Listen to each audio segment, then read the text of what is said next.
Hello, everyone, and welcome to another episode of Innovation Impact Makers, where we interview people quietly making a real impact in the innovation ecosystem. I started my own career in space technology during my time in the U.S. Air Force, so today's topic is something I've looked forward to covering for a long time. My guest today is Eyal Ze'ev. Eyal is a product manager who has spent years working in the space sector. He hosts his own podcast dedicated to space news, and he's the co-founder of a startup called Mars Land Israel, an initiative developing the infrastructure needed for living in deep space. Eyal, I want to welcome you to the show. Thank you very much. So when I think about space tech in Israel, my mind kind of goes straight to defense, but the field is way more vast and includes topics like exploration, infrastructure, and even breakthroughs in medicine. Leaving defense aside for a moment, so let's map out where Israel actually stands in space. So let's start with our competitive edge. What are Israel's primary strengths in civilian space tech right now? I think the primary strengths are around software,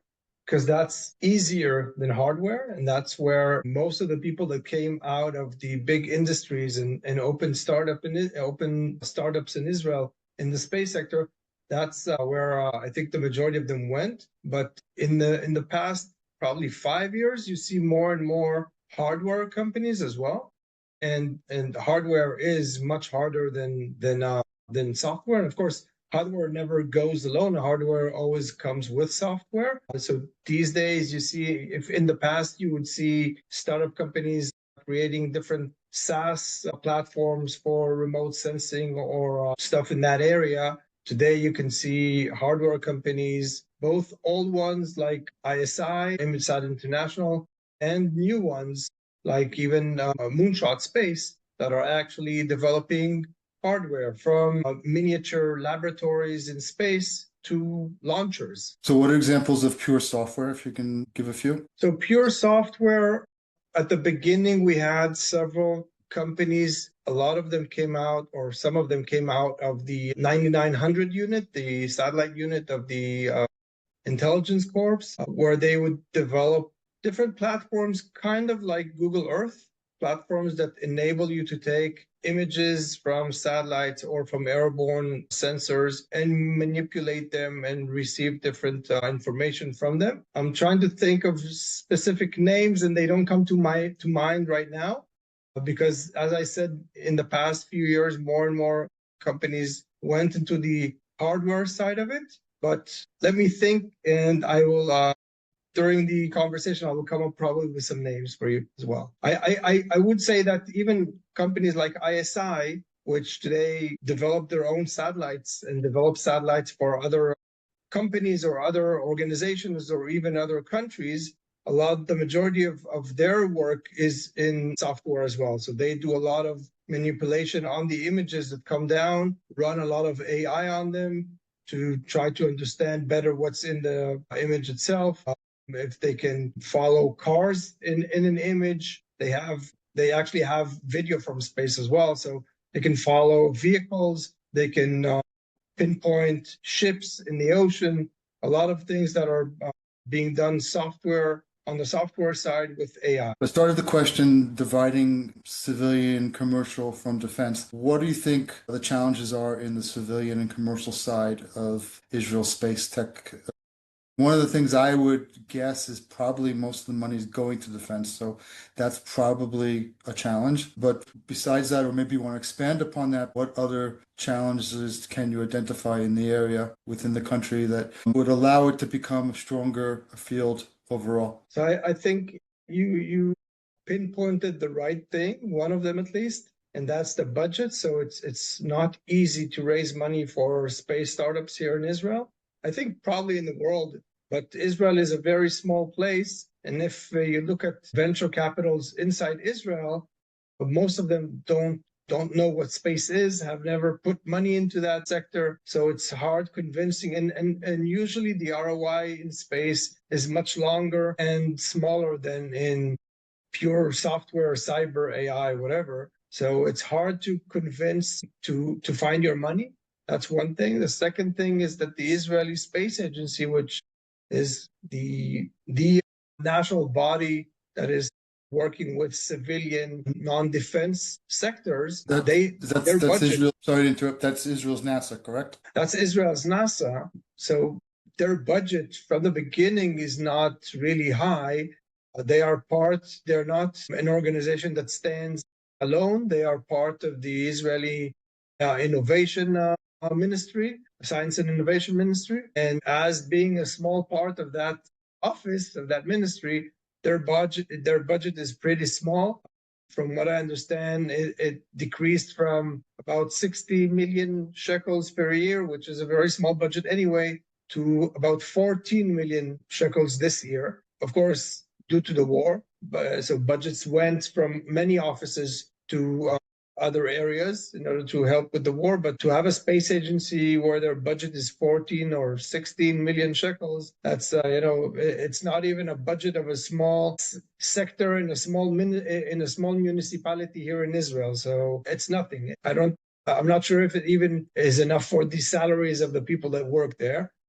And that's the organization that is supposed to help the Israeli startup companies in the space sector. So it's hard raising money from VCs. It's hard getting help from the Israeli Space Agency. That's one major issue. And I think the second issue is the law in Israel. So first of all, there's no space law in Israel right now. And I know that the Space Agency is working on it, but it's not there yet. And anything that's connected to space in Israel automatically is tagged as defense. So now if you're a high school kid and you're building a nano satellite with your other friends in your physics department in school, and you're 16 years old, you actually need to get permission or to sign up in the Ministry of Defense in order to be able to do something with that. Although you're just a student, right, working in high school, not working, but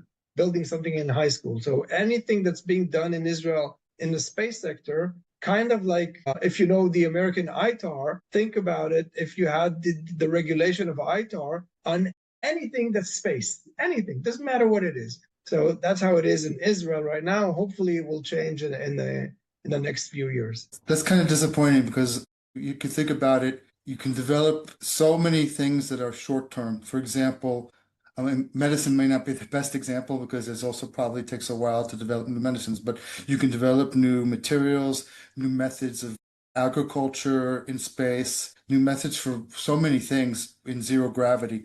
So it doesn't make sense to me that it seems, per what you're saying, it's such a neglected topic. It's a topic that there's a lot of discussion about it inside the space sector itself, between the companies and the Space Agency and the Ministry of Defense, and they're trying to find a solution to that. And that's why I think hopefully in the next few years the solution will be found for that, because in the United States they managed to split it between civil and defense. And there's a law for this and a law for that. And I'm sure that in Israel they'll manage to do that as well. And that will solve probably a lot of pain and headache for a lot of companies, because not only that the companies need to register, but sometimes that's that civil company that's doing something in space and it has clients abroad. The clients need to register in the Israeli Defense Ministry as well. So it's a headache for everybody. So I'm sure they'll solve it soon. Okay. So it seems everything, the strengths here are in defense. So what are the strengths that we have in defense as far as space is concerned? One of the things I could imagine would be satellites for intelligence, for example.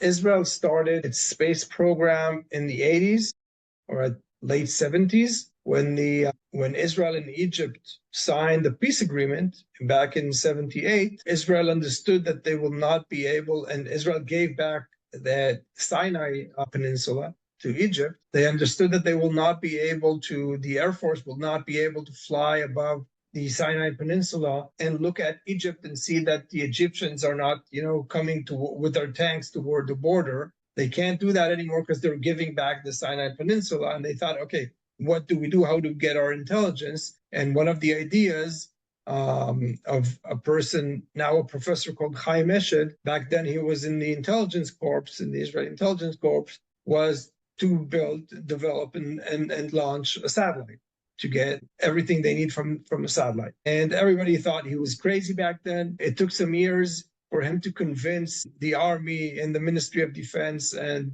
almost everyone, the Air Force, that this is something that's needed. And when they decided that that's what they want to do, one of the issues that they found out is that if they launch those imaging satellites eastward, like everybody else launches, because Earth is rotating around its own axis eastward, so you want to use that rotation to launch into space, then from Israel, you launch just above some of our enemies' countries. And of course, launching into space is a very strong strategical force that you don't want the Arab countries east of us to have. You don't want parts of the launcher to fall into their territories. You don't want them to say that Israel is launching above them or into their country or whatever. So Israel decided to launch westward. Israel is the only country in the world that launches westward. And in order to launch westward, which is opposed to the direction of the rotation of Earth, you need to spend about 30% more energy, or you need to build launchers and satellites that are 30% smaller or weight 30% less so that you can launch. And Israel decided back then in the 80s that they're going to build small satellites. So the Israeli imaging satellites, even the most sophisticated ones that the Defense Ministry is managing, which these satellites can probably, and I say probably because I don't know what's going on there right now, but I would say civilian imaging satellites give you resolution of about 35 centimeters. So I'm guessing the defense satellites can give you at least that, if not more, right? These satellites today weigh about 350, 400 kilograms, which is probably less than a tenth of other satellites around the world that have the same capabilities. So the big American imaging satellite, defense satellites weigh somewhere between 5 to 10 tons, some even more. Same for the French satellite, the Russian satellites. So Israel is very good at miniaturizing from a very young age, from the beginning of our space program, miniaturizing the satellites using very small components, very lightweight in order to get into space with very high resolution. So that's in the satellite area. That's where Israel is very, very strong. We started with electro-optic satellites. A few years after that, we went into SAR, synthetic aperture radar satellites. These satellites can look at Earth both at day, night, and time night, and almost every weather, every type of weather. So you get intelligence almost all the time, which is something that back then a few countries had SAR satellites. Today, there are some more countries and even some civilian companies that are working in that area. But when we started, we were almost the only ones. And again, those satellites are very small, lightweight satellites. So on the satellite side, that's where we're very, very good. We are very good at the what's called downstream, the products that you get from the satellites down to Earth, both from imaging satellites, where there are several companies that know how to get that data and manipulate it and get very interesting products, like the examples I gave before with ISI. And there are Israeli companies that are working in the telecommunication satellite areas, and a lot of them are very strong at either the components on the satellite itself or the components in the ground stations. Again, I think those are two strongholds of the Israeli defense and a bit of the civil industry as well. In the defense, again, we have the capability of launching into space, which today only 11 countries around the world have their own capability of launching into space. Only 11. And we gained that capability back in 1988. It took Iran another 20 years to develop that capability on their side, and then North Korea after that, and then, funny enough, New Zealand, which is actually a private company, not even a governmental one. So we're in that very prestigious club of nations that have the ability to launch into space. And I think on the defense side, those are the two main things that we can talk about. Sounds it's like we have a lot of strengths in that area. Are we also building larger satellites and launching them from other locations outside of Israel? Yeah, so less on the defense side. So Israeli launches their own defense or imaging satellites, intelligence satellites from Israel. And then all of the other satellites, both imaging, civil imaging satellites or communication satellites, are launched from different places around the world, from Baikonur to India to SpaceX from the US. Okay, let's move on to your impact in the area. Let's talk about your startup and what you're trying to accomplish and working on. Sure. So I worked for about a decade in the space division of the Israeli Aerospace Industries, which is the biggest space contractor in Israel right now, or from the beginning, actually. And then I did about another decade in the high-tech industry as a product manager, as you mentioned. And I kept on, during all that time, I kept on doing things that are around space, both working with the Israeli Space Agency, teaching, giving talks about space, etc. And about 3 years ago, I partnered with Osnat Barak, my partner, my business partner, and we opened Marsland, as you mentioned. And Marsland is a company, a for-profit company, I should say, because a lot of the organizations that are doing what we're doing are non-profit, and we are for-profit.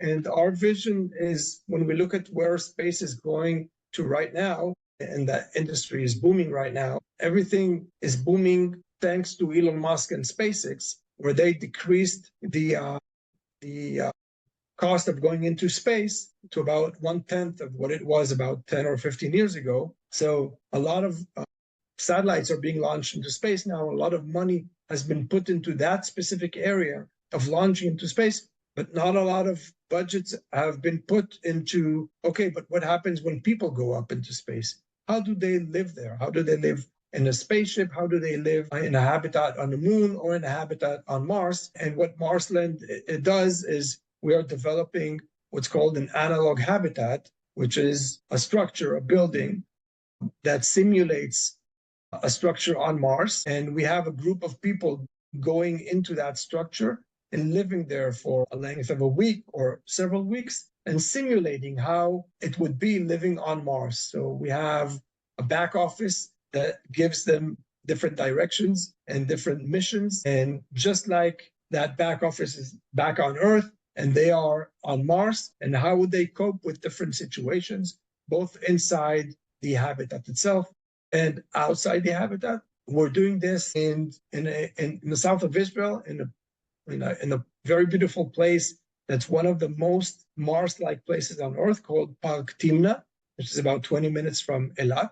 And if you've visited Park Timna, or any of your listeners have been to Park Timna, then they probably remember that it looks just like Mars. Everything there geologically is red. It's amazing. It's a huge place. It's the size of Tel Aviv city. And we have an isolated area in the side of the park, which we signed an MOU with the park itself to use that area in order to develop the analog habitat over there. And we are just at the stage of raising money for that development in order to open and bring a lot of people from abroad and from Israel to experience and simulate life on Mars. This is good for this, that the people that might be of interest to them are both professionals like engineers, doctors, psychologists, researchers, etc., and business people or startups that want to develop products both for space or even for isolated places on Earth or even for non-isolated places. We know that when we look at products that we have today that we're using on a day-to-day basis, some of them were developed by NASA back in the 60s for the Apollo mission. So there's a very strong connection between products that are developed for space and how they find themselves being used here on Earth. So this dual use, and I'm not sure that dual use is the right word for it, because when saying dual use, a lot of times you think defense and civil, but here it's not defense and civil. Here it's Earth and space as dual use. We would enable those people, those companies, to develop or to test their products in an isolated dual-use laboratory, which we think could be the best place, to test those specific products. So That's what Marsland is. Just so I understand, the habitat has not been built yet? No, the habitat has not been built yet. We're raising money right now in order to build it. We have the land itself, which is something that's not easy to get, certainly not in Israel, where land is either owned by the army or by or a national park, which you can't do anything in. And here, this land is private land, and it looks like Mars, and we have an agreement to use it, which is an amazing thing. We have a very strong advisory board with both Professor Chaim Eshed, which I mentioned before, who is the person who started the Israeli space program, and Avi Blasberger, who was the former head of the Israeli Space Agency, and Dr. Robert Zubrin, who is the president of the Mars Society, which is the biggest organization, nonprofit organization, specifically for that, for analog habitats to stimulate life on Mars, and other very strong professional people that are sitting in our advisory board and are helping us. And in the past few months, we had a third partner join us, not and I, Professor Gabi Sarusi. Professor Gabi Sarusi is a professor from the Ben-Gurion University for electro-optics, but he was also the chief scientist of Elbit. And he was the head of the space and air intelligence of Elbit LO. So he comes with a vast knowledge and very strong connections in those areas. And together we are very strongly trying to raise the money right now, which again, in Israel is not an easy thing to do, to raise money for a space company. And our space company is not the regular space company that you're used to seeing. It's not a software company. We're not building launchers. We're building a simulator that gives people the experience and gets them ready for going up into space and for going to the moon and to Mars, which, as we know, the Americans have a very big plan for Mars. Artemis, people talk about the Artemis program, which is the program that came after Apollo, which we're in right now. The Artemis program is not only landing on the moon. The moon is a stepping stone to Mars. So the Americans want to land on Mars. When I say the Americans, I mean NASA and Trump, and of course Elon Musk, it's his dream getting there. I'm guessing after the moon, Blue Origin, Jeff Bezos will have plans for, or probably has plans for Mars as well. The Chinese have plans for Mars. So everybody is looking at Mars as the next place to be. But I'm not sure if they understand that people are not ready for Mars yet. In order to go to Mars and to come back, you need about 2.5 years. You need about 6 to 7 months each way. And then you can launch to Mars only when Mars is in a specific area where you have a launching window to Mars. But when you land there, that launching window to come back to Earth is not open yet. So in order to wait for the launching window to get back to Earth and then spend another 6, 7 months getting back to Earth, the whole trip is about 2.5 years. People need to live on a spaceship and then on Mars for 2.5 years. That's not easy. And that's the whole premise for Marsland, is to give those people a place to learn how to do that. You emphasize it's for profit. So how does the company make money? Is it habitat as a service type of thing?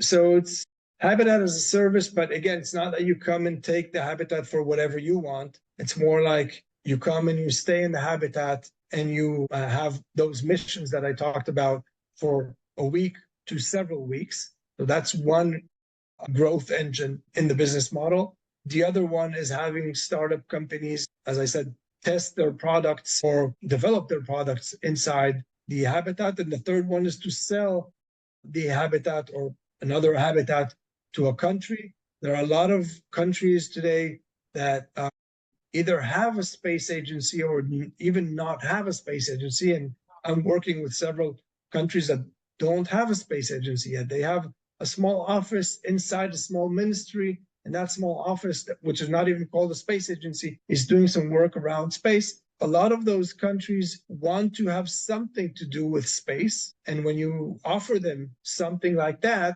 that's an offer that, for a lot of countries, the budget is not that high.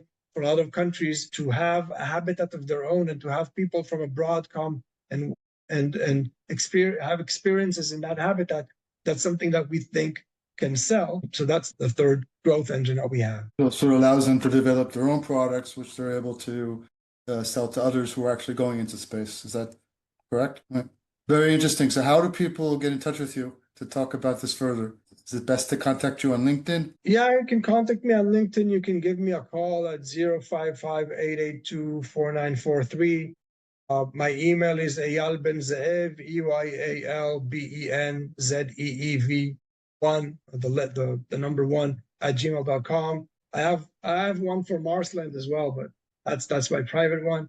You can get in touch with me on any of those, and I'll be happy to talk about anything related to space. Amazing. And I almost forgot, I have to compliment you on your background.